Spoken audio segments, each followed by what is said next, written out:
Welcome to today's episode of In My Opinion with Dr. Anansi. I'm your host, Dr. Anansi, and in this episode, we are diving into something that affects all of us, which is productivity. We all want to get more done, but sometimes our own habits become our biggest obstacles. So today, I'll take in time and breaking down 5 habits that are silently ruining our productivity.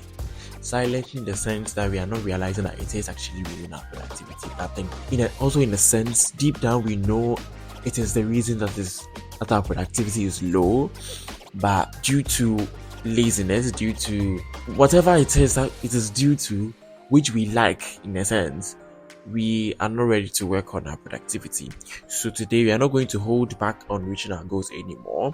So today's podcast or today's session is for you, whether you're struggling with procrastination, with distractions, or you're feeling overwhelmed. Whatever it is, I've got actionable tips that will help you turn things around.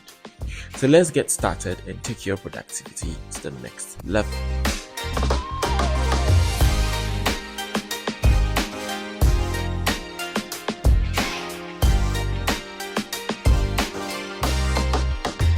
So, the quality of your life is a reflection of your ability to focus. If you take into consideration the time of your life, especially when you were in school, that you were actually focusing on education, you realize there was an increase in your performance academically, and there was greater level of understanding of whatever you were learning. And that explains that your life, the quality of your life or whatever you're doing, is a reflection of your ability to focus. So if you are not able to focus on what you're supposed to do, that's supposed to bring about your productivity, it ruins your productivity in general. So let's talk about the bad habits. I'm going to talk about 5 of them. So the first one is small distractions. And a quote from Ryan Holiday. He says, "The secret to success in almost all fields is large, uninterrupted blocks of focused time." Let me repeat it. The secret to success in almost all fields is large, uninterrupted blocks of focused time. So the foundation of productivity is focus. That's all he's trying to say. Like the foundation of productivity is focus.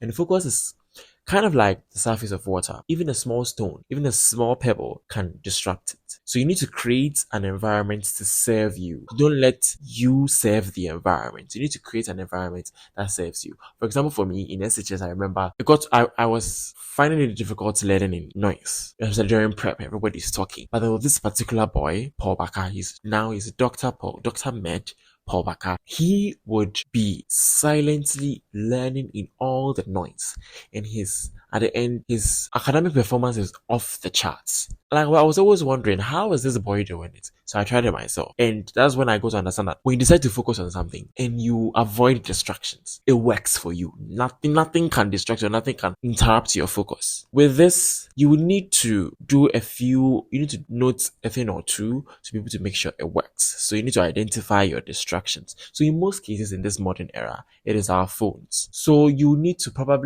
I don't know how many of you like to do this. Track what you do in a day, or schedule what you do in a day, or have a daily routine or daily tasks.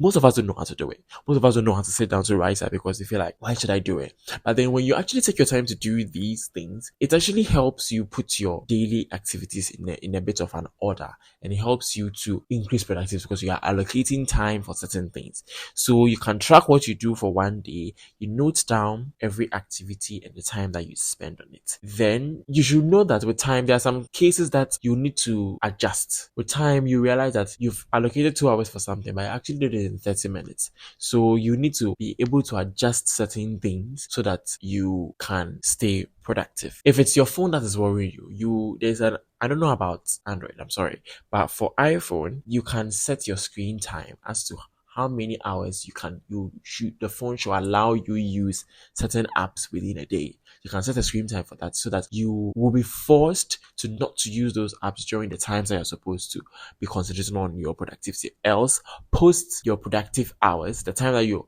should be having free time to be able to use to text and all that. The app, you'll not be able to access the app because the time that you're supposed to have for that, you've used it during your productive hours. Human beings, we've made in such a way that we are supposed to adjust certain things bit by bit.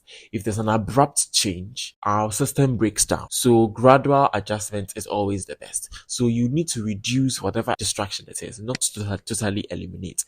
You will get to a point where you can totally eliminate, but at the beginning, you need to reduce that because you can't just switch it on and off like a switch. Behaviors are not switches. If it's your digital space that you need to declutter, you do that.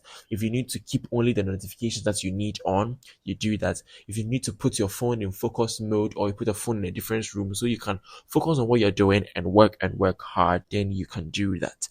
The end goal is to shift your mindset so you are focused on your goal that you won't even get the time to go reaching out for your phone. But if you struggle with focus as well, like I said, the steps above that, the steps that I mentioned, those ones will help you out. For those who like things tabulated, you can try using an Excel sheet. You'll have a space for where you record each work session and it will automatically sum up the time. You just key in the time and the hours you use for each and every activity and it'll sum up the whole time that you use for the activities in the day. Like, it makes things simpler. So those who like their things tabulated, this would help you. Point number 2, wandering around. A quote from Seneca: "If a man knows not which path he sails, no wind is favorable." This, fortunately or unfortunately, is tied to the first point that we mentioned. If wandering around is like a vehicle, small distractions are the fuel. You tell yourself you start right after you do this, and after you do that, and after you do that,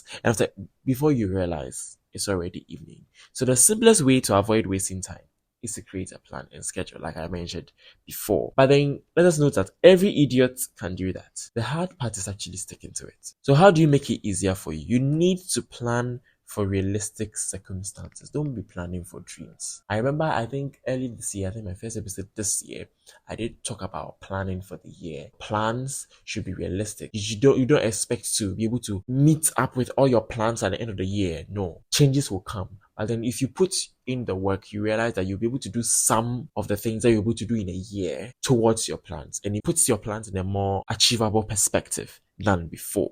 The most important aspect is the first move. You can plan beautifully, but then your first step is always the most important. If you're not able to take the first step and to stay consistent, it becomes an issue.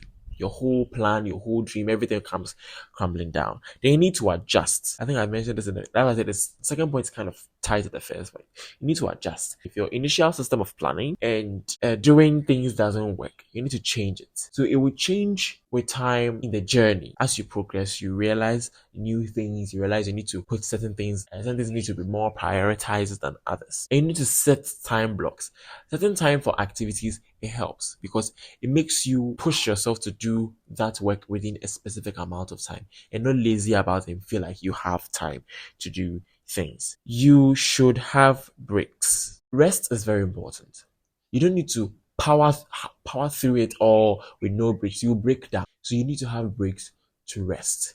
But then bear in mind that you don't need to start something you know you won't be able to finish, because sometimes when you break, you feel lazy going back to pick up the work. So do not go and start something you know you're going to break and you feel like you'll not be obligated to go and continue. You need to finish whatever you started. Don't think. This is the part. Don't think. Just start.